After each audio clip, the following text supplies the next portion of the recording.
ashes melted back to life. Done my time and served my sentence. Dress me up and watch me die. If it feels good, tastes good, it must be mine. Dynasty decapitated, you just might see a ghost tonight. And if you don't know now, you know. I'm taking back the crown. I'm all dressed up and naked. I'm seeing what's mine and taken.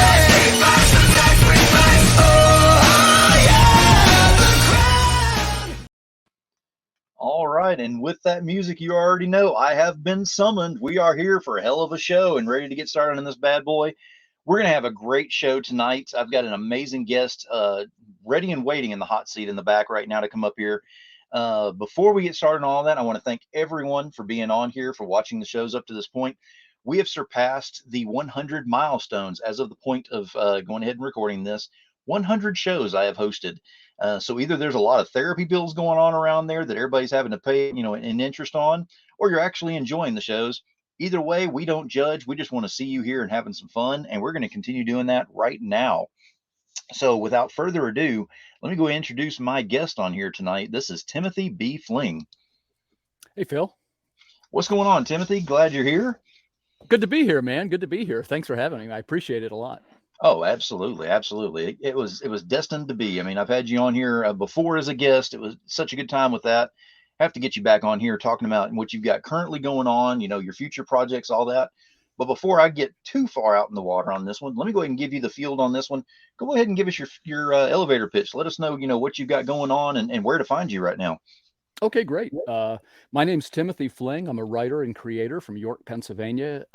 Primarily these days, I'm a comic creator. I write scripts and I write screenplays. And the current kind of most popular thing that I've been doing is using a crowdfunding platform called Kickstarter. Most of the viewers probably know about that. And the series that I'm having the most success with is a science fiction series called Water Wars 2288. And what it is, it's an overarching collection of short stories, and each one is the best way to put it is you could buy just one issue and it is a complete story in that issue, or sometimes two stories. But if you like this sort of thing, they are all connected. Like if you read through them, it's like the characters share the same timeline. A couple of them know each other and they often kind of cross paths. One of the things that I liked when I was much younger, particularly about the Marvel universe, they had sort of a shared universe. And what I mean by that, if you were reading Daredevil, well, you had a pretty good chance that you'd see Spider-Man come rolling through, or, they might, come across the Thing in one of his adventures, and sometimes they'd even team up. And that's what we have going on in the Water Wars world. Now, sometimes that can be sort of intimidating for readers. I get that. Like I don't want to have to read 1, 2, and 3 to understand what's going on in number 4.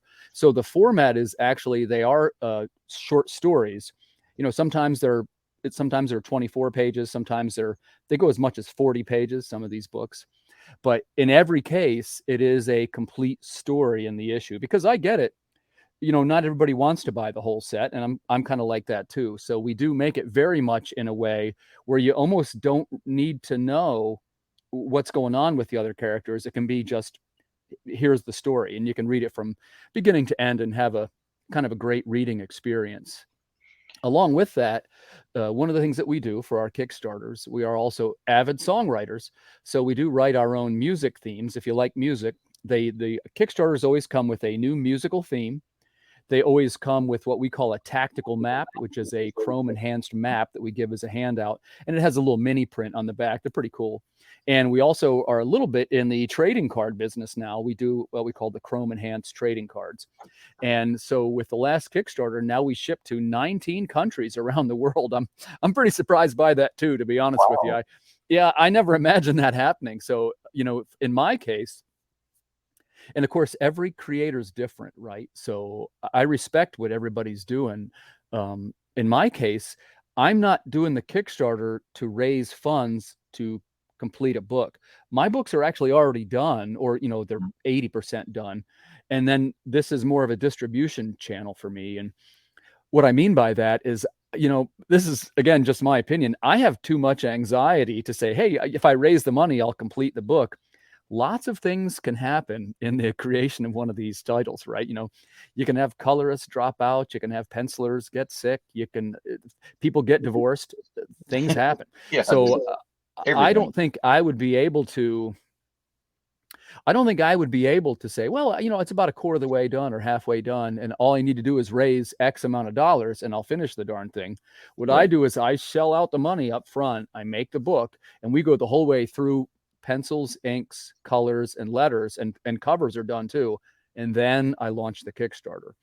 And my reasoning for that is, well, twofold. Number one, I turn my books over a little faster than probably some of the Kickstarter creators. Mm-hmm. In my case, I always give myself, I think, a 3-month window. But when the Kickstarter closes, and this from the past, this is my 5th one now, so I got a little experience. I try to turn that book over in a month, because it's my belief that if you fulfill the orders a little bit more quickly, the backers will start to trust you, and they're more inclined to back your next project. And we've sort of reached a level where my biggest category now is returning backers. So I really try to hook them up. And in my case, I'm probably less profitable, but I try to give the returning backers more bang for the buck. Mm-hmm. Like we always have sort of an entry level, inexpensive issue, but if you buy that, it comes with everything. You get all the digital downloads. It comes with 10 songs now. It comes with 2 trading cards. It comes with the map. So you can buy it's a $6 issue, and you can get all the stuff that comes with it. And of course, we do have upgraded things too. In our case, the upgraded things would consist of, we do, there's a $6 book, which is, your general, what you and I would call a comic book. But then there's like a collector's edition. There's a couple of them, a variant cover. They're chrome enhanced. They got a foil logo. We got one with the expandable map inside, and it gives you lots of extras. Because some people, that's what they like. They like the rarity of it, and they like the one that there's only going to be 50 made, that kind of thing. We also always we're pretty big on homage covers, which is kind of popular these days. And in this current one, this is issue number 4, and we thought it'd be cool to have an episode 4 variant. So it looks like the Star Wars movie poster. Right. I see you got that on your backdrop. Thanks for doing that, Phil. That was really cool. I try to do some, whatever I can to help out with the ambiance of it as we go along. And then, of course, I made it very easy for everyone watching this that the links are actually embedded in every one of the feeds that this is going to be out there. Oh, nice. So whatever platform you're watching this on, the links are already in there. All you do is click on that, but watch the rest of this and then click on it, because you might learn a little extra, in the particular interview. Yeah, absolutely. And by the way, your intro is awesome. You've got some good production value in your intro.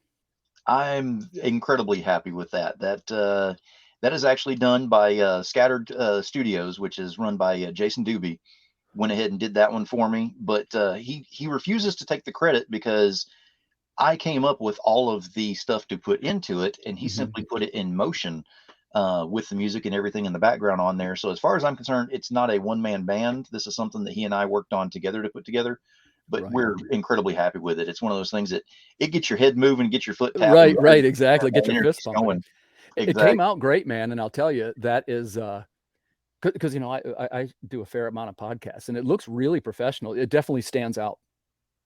Well, I definitely appreciate that. It's one of those things that whenever you put it out there, you kind of give it the beta period where you're like, okay, do I need to change something on here? Should I just scrap it and start over? But I've had almost every single guest that has made a comment on there saying something to the effect of "Don't change a thing." Yeah, right. When I saw it, I was like, man, he really stepped it up. Well, I figure I'm gonna stick around for a while. Might as well go ahead and step it up a little bit. Take that volume up to 11 instead of past 10. Yep. Absolutely. Well, and that's, you said it the correct way, which is the hardest thing today for guys like us is how do we stand out in this increasingly competitive marketplace? And it's, it used to be, and I wouldn't say I'm the Kickstarter expert, so please don't hear that when I say this, but I got a little experience. I've been doing it for 3 years now, and this is going to be the 5th one. And man, God bless America, I've never had one that didn't fund. So I know there's a lot of lessons in that too. But, when I look at it now, there are so many great products. I'm like, how am I going to stand out from, at any given time, there might be, a couple of hundred great products. And I'm pretty active in some of the creator communities, and I've made some pretty good friends along the way too. And some of these guys, you know, I want to tell them, like, man, my hat's off to you, because I might be doing, I probably do about 3 books a year. That's peak performance though for me. Right. And you know, you see some of these fellas, they do, you know, 5, 6, 7, 8 books a year, and I just go, my hat's off to you. I don't know how they do it. Yeah. And now I'm starting to really find more and more of them that are actually doing one per month is what they're shooting for, and they're actually, this was the beta year that they were trying it out, where they Right. were doing at least, 8 or 9 of them. And that's whenever they decided starting next year, it's one per month. And I'm like, that is awesome as long as it holds together, because there's so many moving parts in a short amount of time. And it's not just you as a creator. What Yeah. if it goes to the printer and the printer, machine goes down and it's not going to be fixed for another 2 or 3 weeks? Well, right. And like we were saying earlier, that stuff happens. And, you know, speaking directly, I've had it happen to me. And one of the reasons why I have 2 books this year instead of 3 is because that happened to me this year on this book. And, you know, I said to myself, man, should I wait till launch the Kickstarter? Our first launch was supposed to be mid-August. And then I looked at how many pages were done. I said, man, this thing's not even going to make it by September. And I also this time wanted to give myself enough of what they call a pre-launch window. I typically hadn't done that in the past. And Mm-hmm. I'll ask you what you think of that. Some people say, oh, you got to give yourself a month. You got to give 2 months worth of pre-launch. That seems kind of long to me. Again, that's one man's opinion. I did 2 weeks this time. And Mm-hmm. I guess after this, I'm hoping to get to 100 followers on the pre-launch, which that's going to be a record breaker for me. Anytime I feel like I have 50, 60, 70 customers waiting, I'm off to a good start. But I mean, what do you think is the correct window for a pre-launch? I mean, in my personal opinion on that, I always look at usually about a month is what you want to Yeah. look at. But the overall, what you have to look at on the answer to that is you never stop pre-launching. Is the Right, whole right, point. yeah. You always want to have that fan base so ready to hit that button as soon as you launch that it's like air to them at that point. Right, yeah, So that's what the hype is, for that month before. That's whenever you just go ahead and make your voice a lot louder, make your presence a lot more known, to right. where whenever you're ready to hit that, launch button on there, they're already sitting there waiting, beating on the window like on, Black Friday or something like that. Just, open, Exactly. open, open. Well, and you know, I've been really lucky, and the first thing is I got to say I'm really grateful to all the backers and to even the teammates that I've had on these projects. I've been really lucky as far as, you know, you hear some horror stories about things that have happened, and I've only had good things happen to me. So thank you very much, everybody. I'm really grateful. And you know, you talk about the teammates. I've just been blessed in that, you know, some of the best artists in the world now I have worked Mhm. with. And I look at it and I'm like, man, that can't be right that they said yes to my project. But I guess after a while, what really matters is that I've got a little bit of a reputation for taking care of the customers, which at the end of the day, I mean, we sometimes forget that, you know, if you're creating comics in this case, or creating an end use final product, that's for a customer, and you have to take care of that customer and to make sure they Mhm. feel like they got their money's worth. And there's been quite a few creators, who I won't name them here, but I'm sure you're well aware of this, that have had these big numbers and these big projects, and then they either never delivered the book or it's still in limbo 2 years later. And between you and me, I couldn't even show my face if I did that. I'd be too embarrassed, you know. And it's, Exactly. yeah, And and that's a big point of, being a success in this industry and doing what you've been doing and everything, that it's not always about having the best product out there. It's not about having the coolest looking covers. It's about the entire package, and the entire package never finishes up until you fulfill to the point where everybody's happy. yeah, If they're paying, for something and they get what they paid for and they're happy with it, that's good, great, and wonderful. But if you go to the extra nth degree of, hey, this is done. We're looking forward to the next one. Tell me what you thought about this campaign. yeah, I've seen you put posts up there about, what did you think about this? What did you think about the music? What did you think about this cover? yeah, And it's really cool because that really juices up that interaction that you should be right. getting from the fans and the followers, to make sure that they do come back time after time after time. Yeah, I totally agree. And one of my things is too that I also deal with a lot of collectors. I'm a comic book collector myself, and it's something I've done since I was much younger. And sometimes I would have somebody reach out to me, and they would say, I had 2 examples this time, like, hey, my book got damaged in the shipping. and it was like it was a shrink wrap issue is what it was, where it pulled the corners, which, Mhm. as you know, comic collectors do not want a bent corner on that book. And Nope. so anything like that is covered by my guarantee. I send replacements out right away for, that might be the most important thing. And of Mhm. course, they always say to me, like, the backers have been really cool. They're like, "Hey, no, man, it's cool. Um, I just wanted to let you know in case you wanted to change your process." Well, number one, thank you for telling me. I do want to change that process. And Mhm. number two, I replace the book and I even throw in a couple of extras, because the way I see it, that's kind of my own focus group. And that's how I learn to be better. So that has a real value to me. Absolutely. And in personal experience, I mean, I had one that I got in, and it was whenever postal service was treating everything like it was a soccer match, even worse Mhm. than normal. But whenever I got it in, it was wet, it was damaged and everything. It wasn't completely destroyed, but like you said, collectors and how they do it. Now, this particular project that I backed, this is the first ever one that he had ever done online on crowdfunding. And I'm usually very hesitant, but then again, I like to give everybody a shot if it's something that really interested me, and Yeah. it did. So I messaged him and told him what was going on. He told me to send over some pictures or whatever and let him know. I did, because I'm legit on this. I'm not trying to screw anybody over out of anything. Right. He asked me to go ahead and send it back. He sent the label for it to send it back. As soon as I sent it back, he sent me an email saying, "I just gave you a refund. Apparently, you just didn't want to keep the book. It's not in that bad of condition."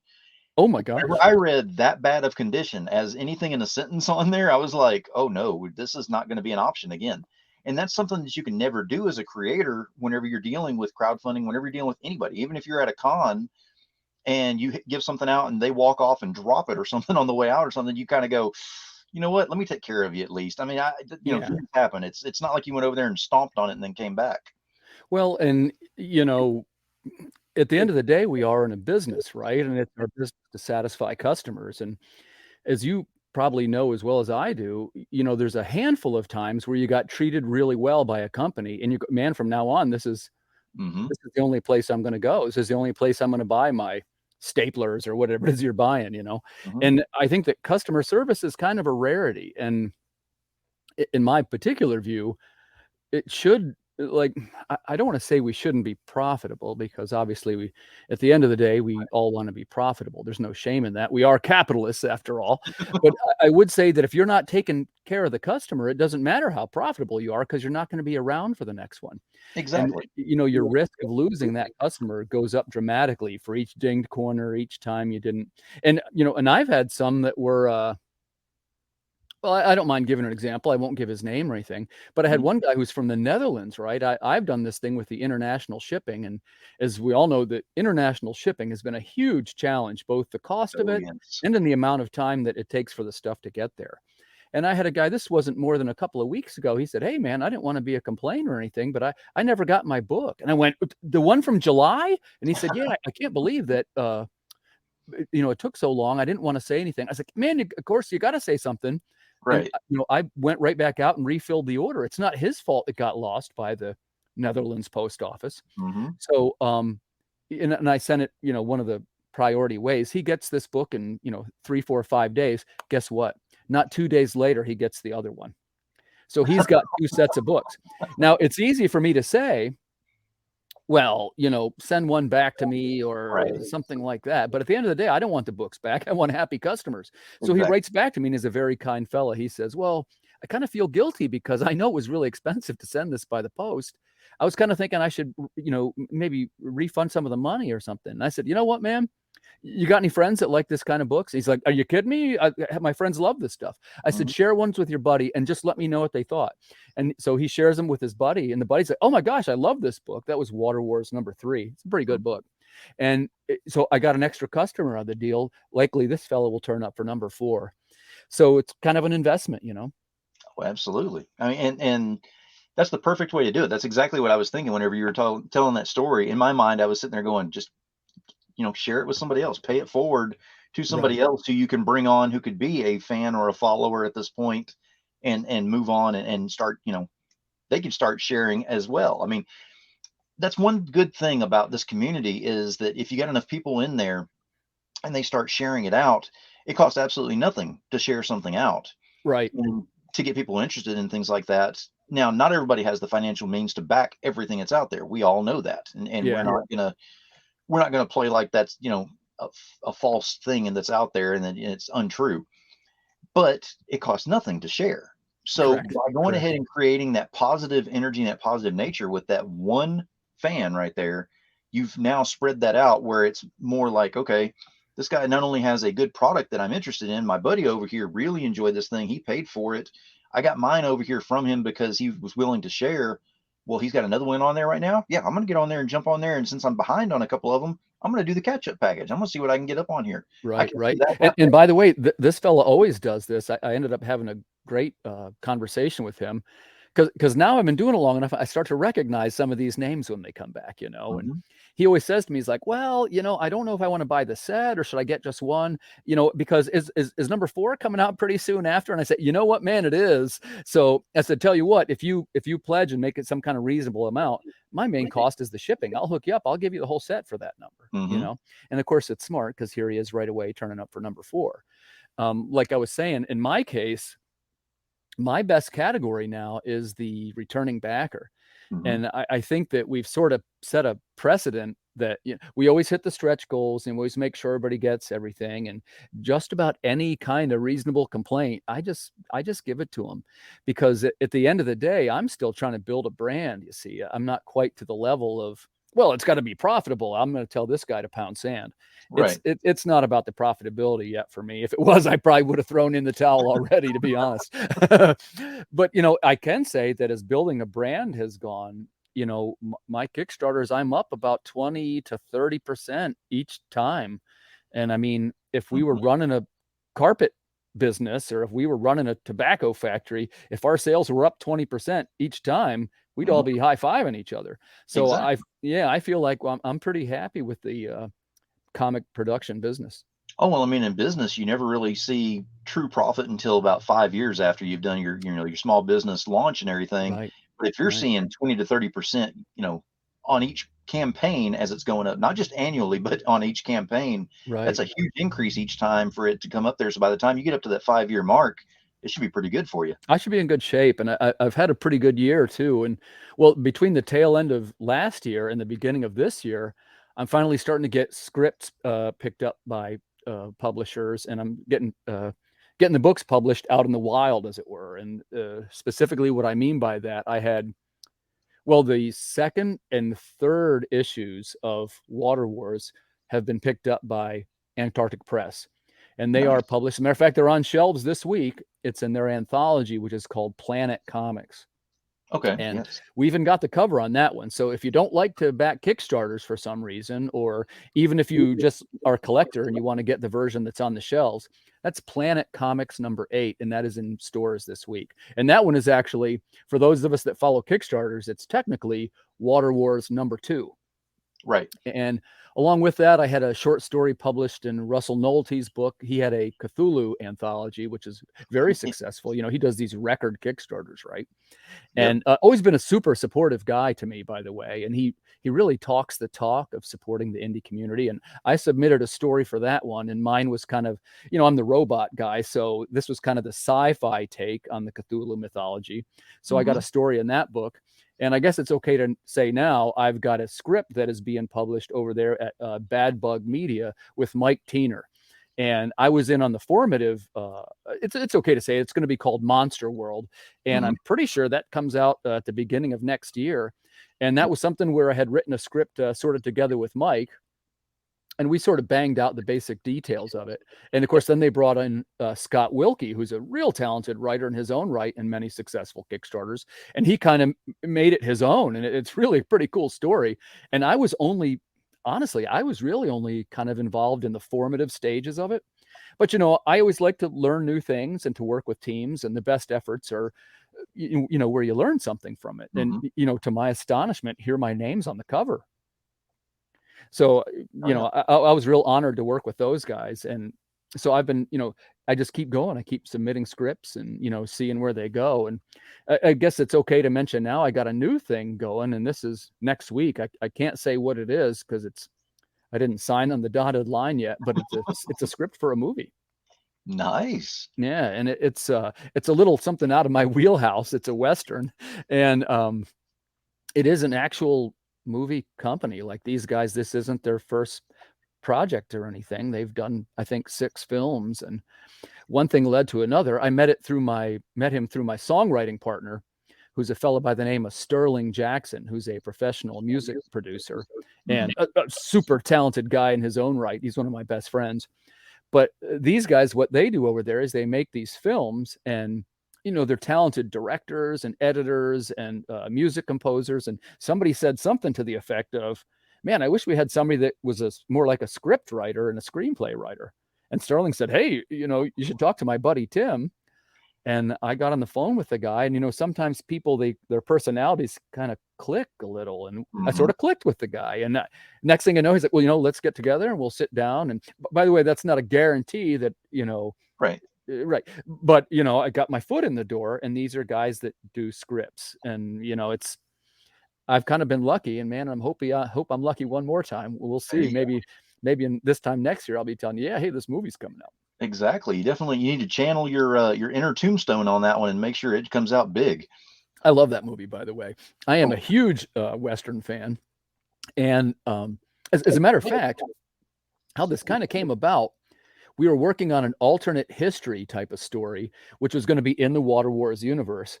mhm. But basically, the setup of it was that the South had won the Civil War because of a cholera outbreak in the North. And it sort of lends itself to like Water Wars has a lot of weird history in it. Mhm. And we're like, well, what if instead of in the future, it was post-apocalyptic? What if it was a post-apocalyptic past? And we got to talking about that, and one thing led to another. And of course, next thing you know, I'm writing a Western. Here we go. And the story is great. I mean, I've been reading it, looking through it and everything, and like you said, it stands alone for the issues, which is Yeah. wonderful. But whenever you actually start putting it together and reading it in sequence in there, it really gets a voice more so to it. But it's not a Right. have to. That's what's really cool is you can pick this thing up, out of order, and you're not sitting there going, I have no clue what's on with this thing. And it's always Right. the same intro at the beginning of every comic. I love that too. It's not anything different saying last time we learned about such and such, but it Yeah. says, okay, this is what happened in the past, as in what happened before all of this. This is what Yeah. caused the water wars, and it moves on from there. And that's Right. the beginning of every single comic. And I love the way that that's set up. Yeah, and the idea that we had, and it is sort of an anthology, right? Like we typically have different artists on each book and who've Mhm. been terrific at interpreting this. And I guess I should say I sort of started by writing short stories. And I never got any traction writing short stories. Excuse me. And that's a little bit different path, right? Like you submit to magazines and you try and get in anthologies and this kind of thing. But it wasn't like, I guess I'd say the world wasn't exactly beating a path to my door to buy my short stories. So about 5 years ago now, I said, hey, you know what? I should start pairing these up with some illustrators and to try and see if anybody would like this, if it was kind of like what they call these days a graphic novel, right? Mhm. And the first one we did was the Robot Super Team. That's a little bit of a comedy. That was called Socket. And I had a heck of a good time writing that. And it's very humorous and sort of along the lines of that's if people like things like, Teenage Mutant Ninja Turtles, or it has Mhm. a lot of a Transformers flavor, to be honest. But sales weren't particularly very good on that one, and not through any fault of the terrific artists that worked on it. That's Elton Tomasi on that book. Mhm. But I would say that maybe my writing wasn't quite polished enough yet in that format. So then I can remember sitting down, and this is just about 3 years ago now, said, what if we took and made the best story we could, and we paid the money for the best artists we could find, and we got the top cover artists, and we just tried to make something beautiful every time. And that was Water Wars #1. That came out in 2019 at Baltimore Comic Con. Mhm. I did #1, by the way. I didn't know about Kickstarter yet, and it wasn't I wasn't quite experienced enough. I would just make this book, and in those days, you would take it to comic conventions and try and turn people onto it. And I Right. met a couple of the guys from Source Point Press, and I talked to a couple of the artists that were there, and people all said the same thing. They're like, "Wow, this is really good, man. You should try and keep going," basically. And so then we did #2, and of course #3, and then we've been working on there's an offshoot called the Water Wars Chronicles, which is the one with Erwin Arosa. Mhm. And every time they've been a little bit better received, and of course they're getting picked up by publishers. I'm finally getting a little bit of action. So the plan now is to keep going with this one. It's going to be at least an 8-issue arc. And it's Mhm. like you said, the stories, they are all kind of connected if you like that kind of thing. Like if you want to read back, like, well, why does she have a robot arm? And who is this? Why is this part closed off to the humans? Well, if you go back to the other issues, it'll explain that. But if you Yes. don't care why and you just want an exciting story, some of the best science fiction stories, like I'm going to use Star Wars for example, and not that I'm saying my stuff is anywhere near as good as Star Wars, but are you a Star Wars fan, Phil? Oh, yes. Yeah, we all are, right? And if you remember the first movie, they didn't really explain what anything was, Nope. and it was that kind of lent to the mystery of it and kind of the thrill of it. Like they didn't explain what a Wookiee was, and we didn't really know why the rebellion was against the Empire, but none of Mhm. that stuff mattered, right? It was just an exciting story, and you kind of jumped on in the beginning. And if you remember, it even kind of started in the middle. It was Oh, episode yeah. 4. And that's kind of what we've been trying to do with Water Wars. It's something you can jump on in the middle, and you don't really know why they're fighting over water, and you don't really know what the disease is that killed everybody, but it doesn't really matter because it's about the adventures of the person that's in the story. Mhm. And we've even tried to make the characters, they're a little bit like what I call an everyman. Like they're not, I guess the best way to put it, there's no superheroes in any of my books. They're Right. just people that are trying to survive stuff. And there's robots and, there's cybernetic stuff and it's fantastical, but it's not people in costumes hitting each other or anything like that. And again, not that there's anything wrong with that. I love that stuff. Okay. Right. But, in one case, like, for example, we did the one about the exterminator, and he's a guy he's an exterminator and he's getting a divorce is the setup of it. And he's Mhm. pondering his life and, everything's just going really crappy for him. And one day he wakes up, and of course, this is the climate change that's happening, and the accelerated oxygen in the atmosphere is causing this mutation in bugs, and they're growing to this enormous size. Mhm. So right about halfway through the story, these huge swarms are taking down buildings, and he's got his exterminator gear, and they keep giving the exterminators more and more military gear, which is, of course, it's tied to the New Federalists from the other book. But the long story short, he realizes, hey, this is the best day of my life. Like I got job security, and it's just one of those weird stories. You don't really need to know why the bugs are bigger. You don't really need to know why they're giving out all these weapons. You just need to know it's this fella getting a divorce, and this is how he's adjusting to it. And I think that's one of my favorite stories. Exactly. And you'd mentioned earlier about your biggest market on this is going to the returning backers coming on there. And automatically it's like, you want to go, but how am I getting new backers on there? Well, you've already kind of announced and communicated through that in that you don't have to go back and reread anything. You can Right. come in the middle of this, the end of this, whatever, and it's a standalone book that's on there. So for new fans, that's great because at least they can come on and they can get a feel for it and Right. see if they like it and see if they want to go back and read other stories. Because I know whenever I first started getting into crowdfunding, I would always go for the ones that started up brand new, number Yeah. one. Right. Anything I saw that was past 3 or 4, I automatically had that thought in my mind going, I'm too far gone right now.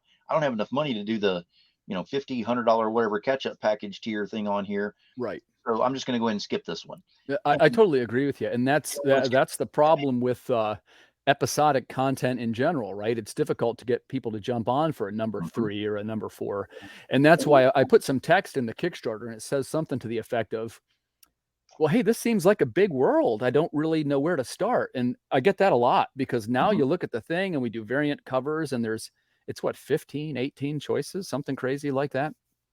So I would say, hey, what I recommend is just pick one. Here's the Mhm. deal. If you pick one and you like it, you got a good chance you're probably going to like the other ones. But don't start out by buying 5. I don't want to pitch it to you if you don't like it. Buy Mhm. the one that's kind of the inexpensive one, or even try the digital. We make a digital version of everything for the folks that like that. And I would say every customer is a little bit different. Some people like it because of the art. Some people like it because of the story. Some people like maps. That's one of our things is we do maps. Some people like Mhm. the music. We do the theme songs. But if you put the whole package together, you start to go, oh, this is like a whole thing. Like it's all connected. Yeah, that's cool too. If you like sort of what I call the lore of it, you'd probably like Water Wars because everything is kind of explained if you go the whole way through, and it keeps expanding. But if that's all too much for you, like at the end of the day, here we have number 4 coming out, and it's got the returning characters, which is the girl with Mhm. no name. She's Citizen 0313, and her guide, the partially assembled Guardian. And Mhm. it kind of doesn't matter what their history is because, it's sci-fi. Hey, you start with 2 weird characters, right? It's like Han Solo and the Wookiee. Mhm. But if you're into it, you can go back and find out what happened and why they are the way they are. But really, what the story is about is they encounter this genetically enhanced Minotaur, and they sort of get into combat with this Minotaur. And I don't want to give away too much spoilers before the story comes out. But in Mhm. this story, our main characters, they realize at the end, we were just the villains. They're the bad guys in this story accidentally. And Hmm. it's sort of like thought provoking. And the theme of the Water Wars stories is always they are sad and beautiful. That's what we're Mhm. shooting for. Nice, and it does give you something different to look forward to whenever you're reading these stories and whenever you get into this new one, like you're talking about, because too many times you automatically pick up something you're like, well, good guy always wins, bad guy loses. It's a Mhm. new day, next morning, whatever, and it never changes. So Yeah. it's good to throw them off their game every once in a while, going, yeah, you don't know exactly what you think is going to happen. Not exactly. Right, right. And it's a little bit different in the sci-fi sense too. Like you have your main protagonist, and she's in all the literature holding this big gun and looking like this real tough kind of chick. But the reality is she's kind of like a hippie, right? She's the peacenik of all the stories. She refuses to kill anybody. She's constantly Mhm. agonizing over whether she did the right thing or not. And often they realize later, wait, we did the wrong thing. That wasn't what we should have done right there. And I think that's kind of the secret of any good story. And to keep it fresh, that's why she's paired up with this robot guardian who's exceedingly vicious and incredibly violent and filled with hate for all these other creatures, because you get kind of the contrast between the two of them, right? Which I thought that was actually very interesting because I wasn't expecting the robot to be the one with all the emotion, shall we say? Yeah, yeah, and she's got kind of an interesting story arc too, and that is, as a matter of fact, we got a great one coming up with her. This is going to be number 6. A lot of this is already plotted out, but in production. But in some of the stories, she sort of communicates with this the memory algorithm, Mama, she calls it, who's Mhm. kind of like the boss who kind of tells him what to do and where to go and plots this course. But eventually, it's going to happen to where Mama dies. The realization, the spoiler on that one, they realize that after 100 years or whatever of listening to this algorithm, she was in fact battery powered from beginning at the when the war ended, and the batteries go dead, and then they're on their own, and that is actually that's the end of the first story arc. Wow. Now, you've already got, like you said, 1 through 3. We've got fours coming out on Kickstarter. Is there any plans to do a trade now that you've hit the fourth bookmark, or are you going to wait There is, and until? we're kind of trying to find where the sweet spot of that is. And I tell Mhm. you what I mean by that. We did in the Chronicles series, it was 6 short stories, and as well as some what I call interstitial material, which is the maps and the artwork, and we even got a little bit of like the making of. And we did the graphic novel of that one. That's 104 pages, so it's a pretty thick one. Mhm. In doing the Water Wars story, I've got to this is the 2288 series. I've got to find a way that feels a correct 6 issues, I guess, maybe, or it Mhm. could potentially be 5, but my guess is probably 6 feels more like it. And I'm still trying to find that sweet spot because I think that some people might shy away. I've got a kind of a higher production cost to make those in the graphic novel collected. Right. Now, you get more bang for your buck, right? But for example, in the Chronicles book, I wonder if I have one here. I got one here I could show you. It has sort of like this chrome plated logo. Let me show you what I mean. Okay.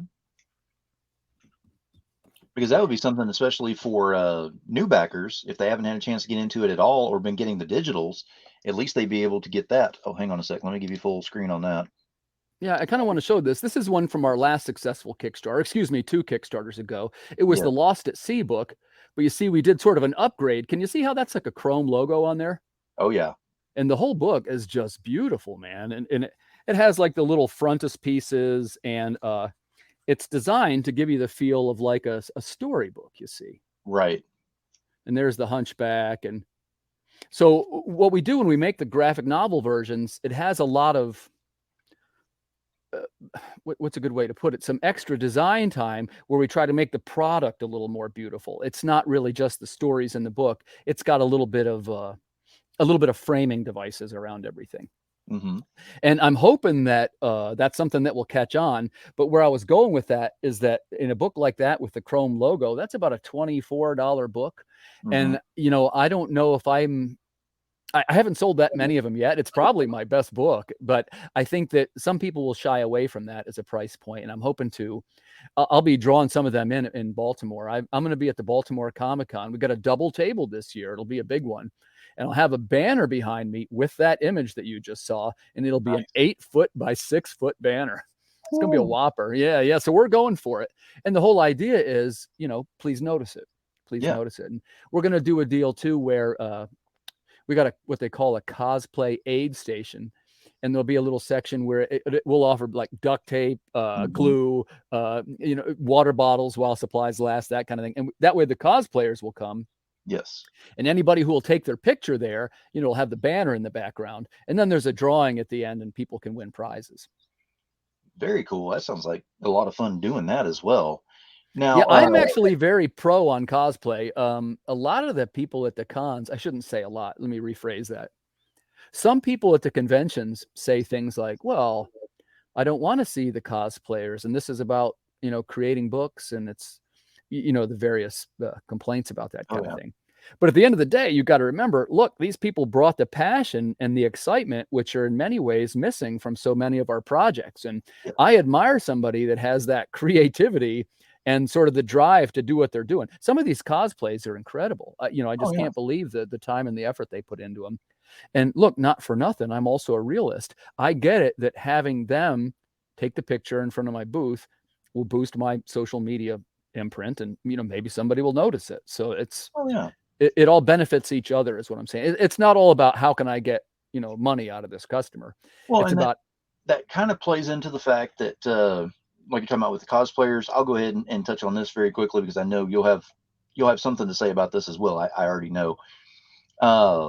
Whenever you're dealing with cons, if it's a comic centric con, then of course it's, you know, Artist Alley and vendors that are with that and everything.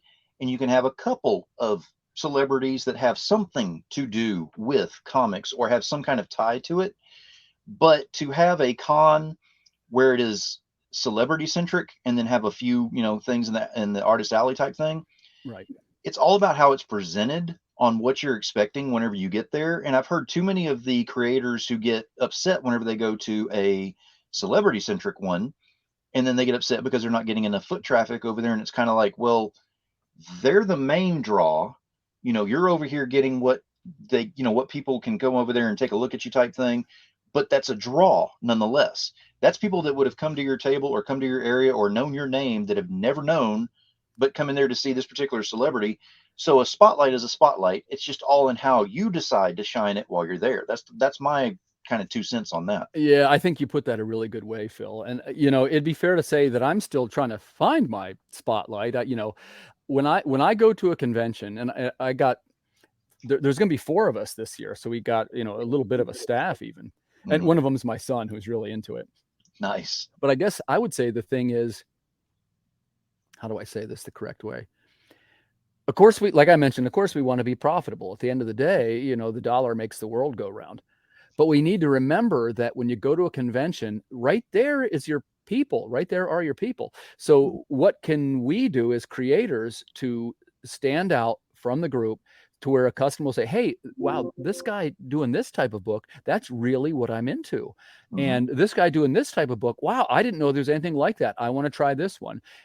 And you can see where if you're focusing primarily on sales, that can drive people away. And here's what I mean by that. Most people, in terms of comics and movies and music, there has to be an element of what I call discovery.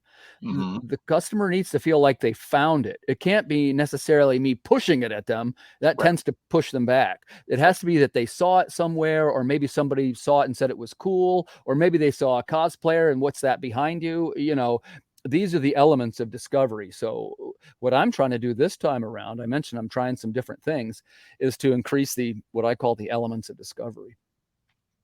And that sounds like a lot of fun because you're making it more of the interactive nature on there, because too many times it seems like creatives will have a table and they're just like sitting there thinking that everybody will just flock to them. It's a bug zapper at that point. It's a bug zapper if you make it a bug zapper. If you don't add any kind of electricity or battery power to it, it's got nothing. The lights Yeah, never yeah, come on, and it's just sitting there taking up dust. Is the way you got to look yeah, at it. yeah. That's exactly right. So it's cool that you're actually trying to reach out in an interactive way and try to bring them over there and get them interested. And it can't ever be just, do you want to buy my book? You know, open-ended questions like that are just terrible to have where they just say yes or no. You want to have something where it has them start talking. You know, tell Well, me about yeah, your and favorite characters. Tell me about one of your favorite cosplayers you've seen out here today. Just get a conversation going, and they kind of get a little more at ease, and then it's easy to go. So, what do you have here? Tell me exactly what the story's about. right, right. And I'm glad you put it like that because this kind of ties into what you do, Phil. And I will tell you that, you're right at the front of this, right? You're kind of propelling the elements of discovery out into the media. Hmm. So as a creator, the first thing is, man, thank you very much for having me on the show. I'm really grateful. Well, thank you. And the second thing is, I kind of want to improve at this. And here's why I say that. For the longest time, I was one of the creators, and many of us are like this. This isn't just me doing this. What we're doing is we're kind of spamming our links into these pages that are, in Twitter or Facebook or LinkedIn, whatever you're using. But over the past year or so, we've started to call them, this is a link graveyard. And here's what I mean by that. There's not any engagement that's going on. We're all just dumping these useless links. So, how do we increase meaningful engagement with our customers and with our potential customers? They're not even our customers yet, right? We just hope that they will be. Exactly. Well, one of the ways is to appear on shows like this and to kind of tell everybody a little bit about what you're doing and why they might like it. And the second thing is in myself, I've been emphasizing this music that we make these songs, and hopefully I, come up with a couple of musical ideas that maybe people will like. I'm not particularly a great songwriter or anything, but I work with people that are so good, it comes out pretty good. And the third thing is that myself, now I'm going to start doing they're little YouTube clips. And what we do is we review things that we really love and we kind of talk about them in a passionate way. Because, and I've noticed you're kind of like this, by the way. You talk about the things you love, not necessarily, well, I think this sucks and I think this is stupid. Right. There's so much of that on the internet. And I'm not telling anybody what to do with their content, of course. I respect everybody. But I know that I don't want to do that. And I want to celebrate the things that I love. And that's why we do things like it's the top 11 list is what it is. And we talk about, the modern graphic novels was last week. This week we got going up. It's the top 11 themes from movies, which is like the theme from Star Wars, the theme from Rocky, and all the kind of those songs, Indiana Jones, Jurassic Park. When you hear them, you instantly like, wow, that's awesome. I agree. I really love that song, Oh, yeah. So what we're going to try and do is maybe once a week, maybe once every 10 days, we're going to do one of these lists. And my hope is that people will come on and and I'm hoping to maybe talk to you about it too. People will come on and they'll sort of say, hey, I agree with you. How about this one? And maybe come up with a couple of ideas that we didn't even have. Exactly. But again, it's just to get us talking and to celebrate the culture and to increase potentially the elements of discovery. Exactly. I mean, you're talking about, themes from movies. And the first thing that comes to my mind is one note, just one bell strike. And all of a sudden it's Top Gun. It's just That's a great one. That's a great one. Yeah.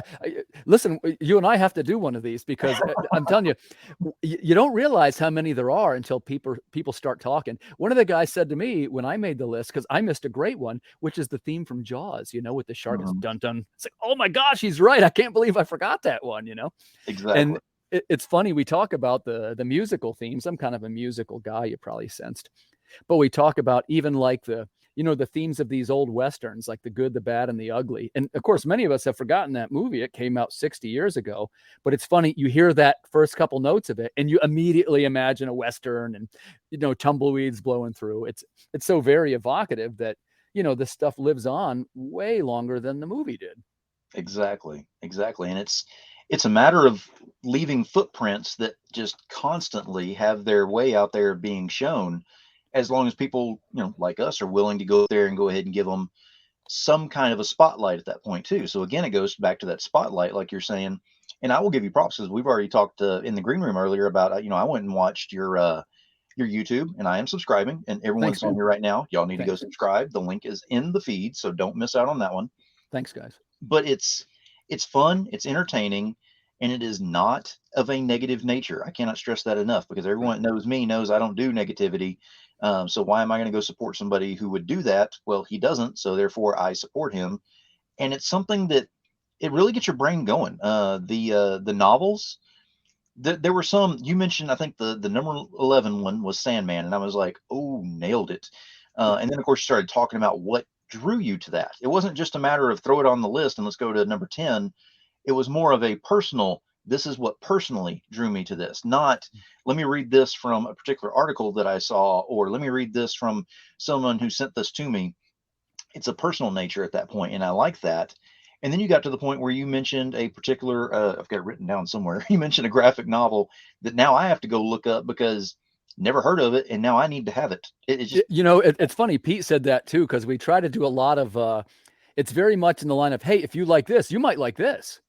Because I'm one of those people that I like discovery too, and I think all of us, we sort of get in our comfort bubble, and we sometimes don't get outside of it as much as we probably should, and that's why I like to hear people say, hey, well, if you like that one, you might like this one. As a matter of fact, one of the guys in one of the groups on Facebook, Indie Comic Conspiracy, a fella by the name of Chad Perkins. Oh, and also John Westhoff too are both good at this. They were very big on, hey, if you like this one, you might like this one. And there was like 3 or 4 that I hadn't even heard of. It's like, well, man, I got to check this out now, because I got to be this expert if I'm going to be talking about it, right? So, but of course, I love graphic novels as it is, so it's an easy sell for me. And we try to focus on things like that because at the end of the day, we do want to sort of promote camaraderie and to promote these things that we all like together. And one of the things about our lists that we make is it's a little bit of a, like somebody who likes that would love your show, and somebody who likes that would love Pete's book, who I interviewed, and somebody who likes that would love Sterling's music.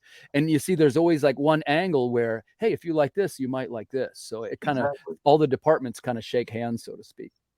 Exactly. And that's the best way to do it, because it's not a competition. It's more of a, if you start off with one flashlight to go ahead and start putting some light on something, you get enough flashlights on there and it's a huge spotlight by the time you're done. Right. That's exactly what we want, is we want everybody to be shown in here. That way people have a choice whenever they come in. As fans and followers, you now have the choice to come in and pick and choose who you want to follow or be a fan of. But the cool thing is everybody's going to be in the light at that point. The industry in a whole is still not in the light for quite a few of the angles that are on there. And it makes no sense, because there's still some people who are kind of fighting over that flashlight, which doesn't make sense to me. Right. Yeah, I totally agree. And it's one of the things that I want to try and do something. I don't always 100% know what I want to do, but like I say, the indie community has been great to me. So I want to, if there is some small way that I can help, I really want to help, Exactly. And that's why I do my shows the way I do, because this is my way of helping. Because you got a good one, man. You got a good one. Your reputation is good in the community. If you ever need a stick figure cover, graphic cover type thing, or a variant or whatever, I'm your guy. But aside from that, I don't. So that's why I stick to these shows, Well, and same with me, I'm a writer by trade, and I'm not particularly, I mean, I guess you could say I'm an artistic kind of fella because I'm a musician and writer, but I don't, like, it's a little bit of a, I mean, I work in a visual medium and I'm not a graphic designer. I'm not an artist per se, but the other things that I do, that, like I say, the departments they come together and make kind of a cool product. So like I say, I'm really lucky, man. I'm God bless America. I've got paired up with some great people, and I'm grateful for it every day.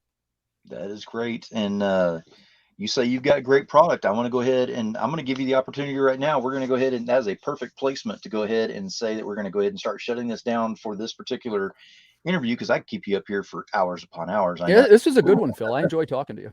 Go ahead and give us that last, where we can find you and what you've got coming up. And okay, sure. Remember, as he's saying this, those links are embedded in every one of these feeds. Get over there and find out what's going on and support in any way you can. Okay, my name's Timothy B Fling. I'm on Facebook. That's Timothy B Fling at Facebook. I'm also on Twitter, if you prefer Twitter, as T Flizzy. Probably the main way to follow me, though, is on Facebook. That's where I seem to get the most traction.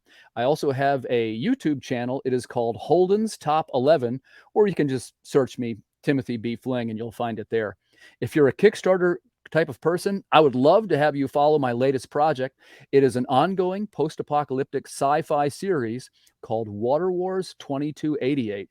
And it's been pretty well received. So I think if you like that type of material, you might like it. And without exaggerating, it has some of the top artistic talents in the indie community today working on this book. And we're very proud of the latest story. Can't wait to bring it to you. It does launch on Saturday, October 15th at 12 p.m. Eastern Standard Time. And there's going to be lots of fun things for backers. We're going to have a Greco-Roman metal theme song. We're going to have a Chrome enhanced trading card. And for our returning backers, I know they love this one. It is an organic civilian ID card, which is going to be a lot of fun to send out to you. Oh, yes. That sounds like a lot of fun with that. And you said that is on the 15th is whenever that's launching, correct? Yep. Coming this Saturday. It is roughly about 48 hours. Excellent. So we'll definitely be looking forward to that and looking forward to supporting, like I said, in any way we can. Again, remember, everyone, it costs absolutely nothing to hit that share button. Use the power of that finger, the correct one, preferably, and hit that share button.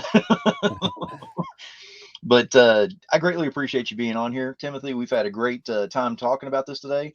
And I am looking forward to getting you back on and speaking some more in the future. In fact, I'm probably going to get you back. I got some panel shows that I'm looking at filling some seats on there because I'm throwing different brains together on panel shows. So we can have. I'd love to, man. I love the panel shows. Excellent. Well, thank you again very much for being here. I'm going to go ahead and drop you backstage while I do my closing statements. If you want to hang out, I'll be out there as soon as I'm done. Okay. Thank you very much for having me, Phil. All right. Thank you.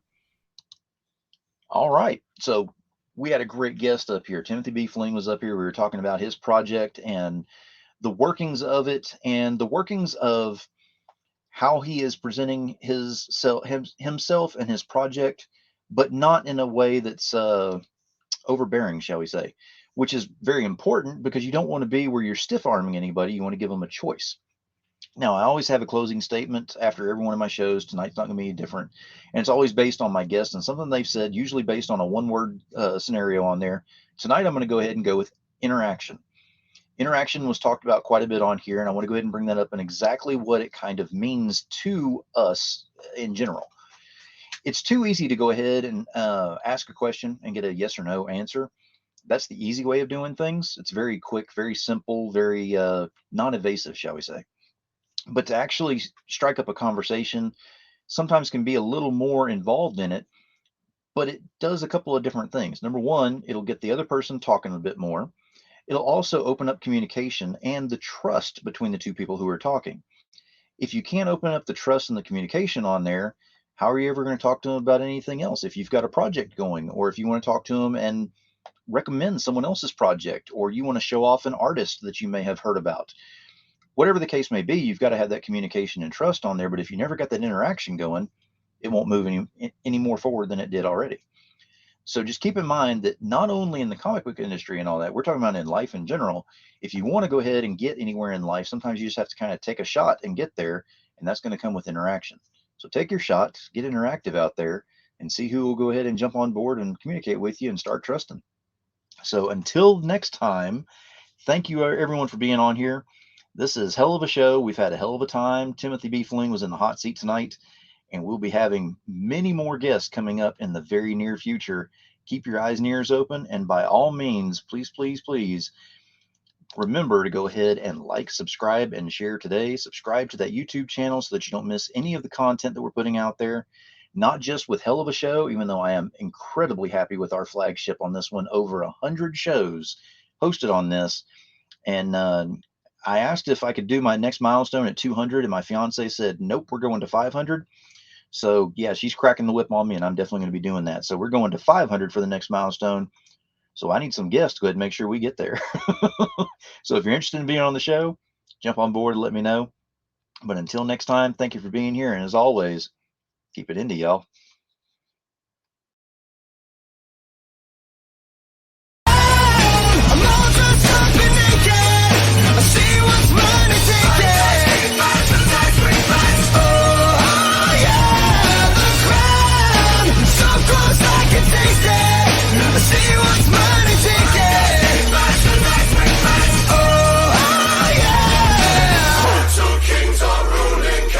Welcome to my world of fun.